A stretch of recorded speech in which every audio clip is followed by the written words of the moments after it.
अस्सलाम वालेकुम। कल तक जो था वो हम लोग जो है कल के लेक्चर तक प्रेशर इन लिक्विड्स तक, ठीक है, डेंसिटी भी पढ़ लिया था। आज हम लोग पढ़ लेते हैं पास्कल्स लॉ। ठीक है, तो पास्कल लॉ को पढ़ते हैं, उसको देखते हैं कि पास्कल लॉ बेसिकली क्या चीज़ है। ये हम लोग उसके लिए हम लोग बुक की तरफ चलते हैं।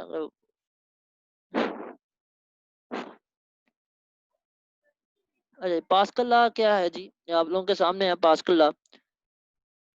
तो जब भी किसी एक लिक्विड के ऊपर, ठीक है, जब भी किसी लिक्विड के ऊपर अगर हम लोग बाहर से कोई फोर्स अप्लाई करते हैं, तो उस लिक्विड का जो होता है इंक्री प्रेशर जो होता है वो इंक्रीज करता है at the surface of liquid.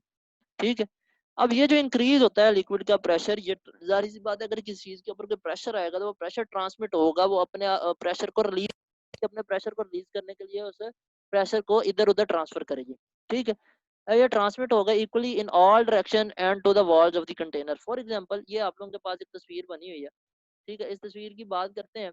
इसमें आप लोगों के पास जो था ये एक पानी था, इसमें डिफरेंट सुराख थे, ऊपर से एक पिस्टन था, उस पिस्टन को आपने दबाया।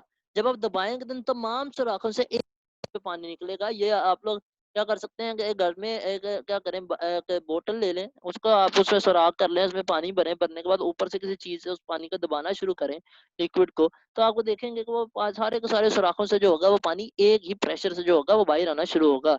ये रिजल्ट है, this result is called the pascal law, जिसकी स्टेटमेंट ये है, pressure applied at any liquid enclosed in a container. मतलब आपके पास किसी भी लिक्विड के ऊपर जो प्रेशर है, अगर वो किसी कंटेनर के अंदर इनक्लोज होता है, वो is transmitted without loss to all other parts of the liquid. मतलब अगर आपके लिक्विड के एक पार्टिकल के ऊपर कोई प्रेशर आया है तो वो प्रेशर दूसरे के ऊपर इक्वली ट्रांसमिट होगा और किसी किस्म का कोई लॉस नहीं होगा। ये बात कह रहा applied at any point enclosed in a container, उस कंटेनर के ऊपर जितने भी आप रखे प्रेशर करेंगे, ये ट्रांसमिट करेगा दूसरे other parts of the liquid को। ठीक है, ऊपर से अगर ये लोड आ रहा है इस तस्वीर में, तो इसमें ऊपर से जो लोड आ रहा है वो पूरे के पूरे लिक्विड के ऊपर इक्वली ट्रांसमिट हो रहा है। और उसने आपको यही नीचे बताया गया कि it can be demonstrated with the help of a glass vessel having holes all over its surface shown in figure, fill it with water से इसको भर दें, push the piston, the water rushed out from the holes in the vessel with the same pressure. जिस pressure से आप उस ऊपर से दबाएंगे उन तमाम होल से सेम प्रेशर से वापस आएगा। The force applied on the piston exerts pressure on the water, वो वाटर के ऊपर प्रेशर एक्सर्ट करेगी और इक्वली होगा all the direction in general. This law holds good for fluids both liquid as well as gases. ये दोनों के ऊपर जो होता है। ठीक है, अब आते हैं हम लोग पास्कल लॉ की एक हम लोग क्या कहते हैं एप्लीकेशन देख लेते हैं कहाँ कहाँ पे है। पास्कल लॉ जो होता है इसकी एप्लीकेशन डेली लाइफ में बहुत ज्यादा है।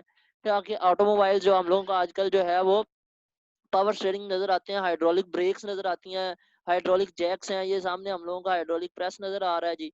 ठीक है जी, यहाँ ये जो मशीन नजर आ रही है हाइड्रोलिक मशीन, तो इसमें सारे का होता है काम, लिक्विड प्रेशर होता है बेसिकली। अब हाइड्रोलिक प्रेस होता क्या है? Hydraulic press is a machine which works on the pascal law. Hydraulic pressure क्या होता है, प्रेस क्या होता है, जो पास्कल लॉ के ऊपर काम करता है। इसके अंदर दो सिलेंडर्स होते हैं। ठीक है, अब दो सिलेंडर्स कौन से होते हैं सिलेंड्रिकल, ये आप लोगों को एक तस्वीर दिखाई गई है। इस तस्वीर को मैं आपको समझाता हूँ, ये थ्योरी सारी उसी से रिलेटेड है। ठीक है, ये तस्वीर ये कहती है कि आप लोगों के पास एक हाइड्रोलिक प्रेस की शेप है, एक तरफ ये दो पिस्टन है। ठीक है जी, वो दोनों पिस्टन जो है, एक तरफ बड़ा पिस्टन है और एक तरफ स्मॉल पिस्टन है। ठीक है, एक तरफ स्मॉल एरिया है, दूसरी तरफ बड़ा एरिया। अब आप क्या करते हैं कि आपने ये जो बड़ा आप लोगों को एरिया नजर आ रहा है ये वाला, इसके ऊपर आप लोगों ने कोई एक बॉडी रखी हुई है। अब इधर से आप उस पानी के ऊपर फोर्स लगाना शुरू करते हैं तो वो फुली डिस्ट्रीब्यूट होती है और वो जो बॉडी आपने उठानी होती है वो इजीली और आसानी से जो होती है ऊपर को उठ जाती है। इस तरफ से लगने वाली फोर्स को हम लोग F1 कह देते हैं, इधर जो फोर्स आती है उसको हम लोग F2 से डिनोट कर देते हैं। अब हम लोगों को प्रेशर का जो है वो फार्मूला पता है। प्रेशर का फार्मूला होता है F/A। तो जब आपने वहां से फोर्स निकालनी है, कितनी फोर्स यहाँ पे लगानी पड़ेगी, तो वो हो जाएगा PA। ठीक है, तो A उधर जाकर मल्टीप्लाई हो जाएगा। तो कहता है pressure on a piston on a small area. Small area पे प्रेशर क्या है, F1 डिवाइडेड बाय A। छोटा एरिया था ये और ऊपर से F1 फोर्स लग रही थी। ठीक है जी, अब इसके बाद अगर आगे चले हम लोग, तो नेक्स्ट है हमारे पास बड़ी तरफ प्रेशर क्या होगा, F2 डिवाइडेड बाय A। अब दोनों प्रेशर के बराबर है तो दोनों को हम लोग एक दूसरे के बराबर रख सकते हैं। तो हमने दोनों को एक दूसरे के बराबर रखा, तो हम लोगों को अगर F2, तो ये कैपिटल एरिया उधर जाकर मल्टीप्लाई हो जाएगा, तो ये आपके पास आ जाएगा F1 इंटू A/A। A/A जो है हमेशा ग्रेटर देन 1 होना चाहिए, hence the force F2 that acts on a larger piston is greater than the F1। मतलब F1 से आपने कम फोर्स लगाई, लेकिन इधर आके वो ज़्यादा फोर्स बन गई acting on the smaller piston. Hydraulic systems are work on these इसी जो सारे के ऊपर वो बेस करते हैं हाइड्रोलिक प्रेस वगैरह और इसी के ऊपर काम करते हैं। तो आप लोगों ने पास्कल लॉज़ को तैयार करना है। नेक्स्ट इंशाल्लाह हम लोग नेक्स्ट क्लास